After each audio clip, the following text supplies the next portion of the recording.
Janus Contemporaries releases Blu-ray and DVD editions of first-run films fresh from theatres in association with the Criterion channel.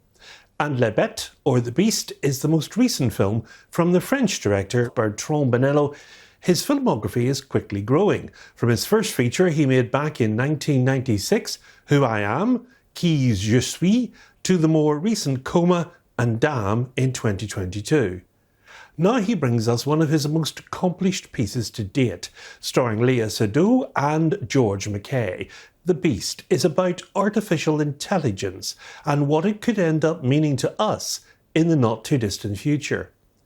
Now, the film spans over 3 time periods. We've 1910 in Paris, during the famous floods, where unprecedented rainfall caused the banks of the River Seine to break, flooding large parts of Paris. 2014 in Los Angeles, California, and 2044, which is actually the present day in the film. It's the story of doomed romance. People in the future can no longer do the more complex jobs because of their emotional state. AI has taken over, and it controls their lives and, to a certain extent, their destinies. They are encouraged to undergo purification of their DNA by travelling back to their past lives, and a sort of reset. Now, to be fully human is to be a lower status entity in this world that is dispassionate, emotionless, and as close as possible to the machine ideal. Now, the woman in the film, Gabrielle, in all 3 time periods, is played by Seydoux, and in 2044, she does the plainest of work. To get a more rewarding role, she has to submit to the psychic process in a room, and this is designed to divest her of not just her emotional baggage, but of all her emotions. Now, this world has been pulled back from the brink of catastrophe, and we also learn that no decisions are based on fear or anger anymore, and this seems reasonable enough, but the downside to this is that nobody can feel anything at all. Now, there are these automaton life-size dolls, and she's assigned one called Poupée Kelly to babysit her during the process. She is played by the actress in Saint-Omer, Gulzlagi Malanda.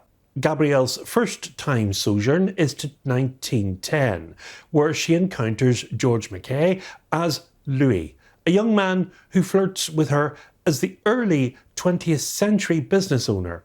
She owns a doll manufacturing business, and she's somewhat preoccupied with the horrible thought that something terrible is going to befall her. And indeed it does. But I'll not tell you what it is to give the plot away. The production and costume design departments work well in tandem to create an oppressively tasteful coldness in the 2044 present look of that section of the picture. Characters are dressed in emotion-dampening shades of muted beige and taupe, and the architecture is all clean lines and no clutter, as though all the personality and individuality has been stripped from the world. Now, her next trip is to Los Angeles in 2014, where she is house-sitting for an architect. She hopes to be a model, or indeed an actress, and again she encounters the same man, but this time he is an incel. In 2044, Louis is undergoing the same pre-purification process as Gabrielle, and he shows up in a nostalgic nightclub that dedicates itself to the music and fashion of a particular era. They meet in 1972, and then there is 1963. Now, there are certain recurring themes, such as a pigeon, a signifier according to the psychic medium she calls up, played solely on a laptop by Alina Lowenson, that she consults for a dark event which is about to occur. Bonello initially wanted Gaspard Ulliel to play Louis. He had already selected Seydoux as Gabrielle. He based his script on the 1910 novel by Henry James, The Beast of the Jungle. But sadly, Ulliel died in 2022, and when he came to hold the auditions, he chose the British actor George Mackay for the role of Louis.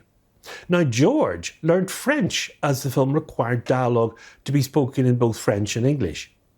The film was co-produced by France's Les Films de Bélier and Bonello's own My New Picture in collaboration with Art France Cinéma. also the Canadian-based production company Sons of Manuel. Filming was postponed due to the COVID-19 pandemic, and finally it began in August of 2022 in Paris, with shooting in LA, and it wrapped finally in October of 2022. Now, the other unusual thing among many in the film is that there is a QR code at the end, and when you follow this, you'll get the end credits and a post-credit scene, which enlightens you slightly.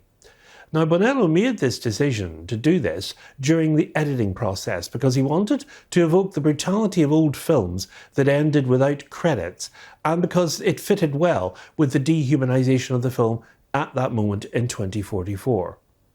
Canadian actor and director Xavier Dolan is the AI system voice in the film, and the director himself, Bertrand Bonello, is the director's voice at the very start of the film. Now, I quite enjoyed The Beast. It's mainly a two-hander with Mackay and Seydoux occupying most of the screen time. And I think it's certainly Bonello's most accomplished work so far, and it's indeed quite a warning as well to what AI could actually do. If it was left unchecked by us, we would basically have our emotions wiped entirely in a future world with no real spiritual existence or joie de vivre as such. Now, I once read an Ian Forster short story called The Machine Stops, where we totally are dependent on machines, until one day, of course, they break down, and with no one to repair them, humanity is unaware or incapable of surviving without them. A sobering thought. Now, the heady and elusive storytelling of The Beast means that its true nature remains as mercurial as the shifting identities of its central characters.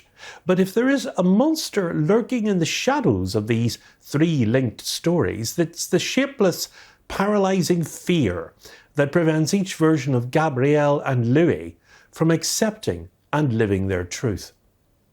The Beast poignantly imagines the consequences of humankind becoming too afraid to actually risk the inherent vulnerability of love itself.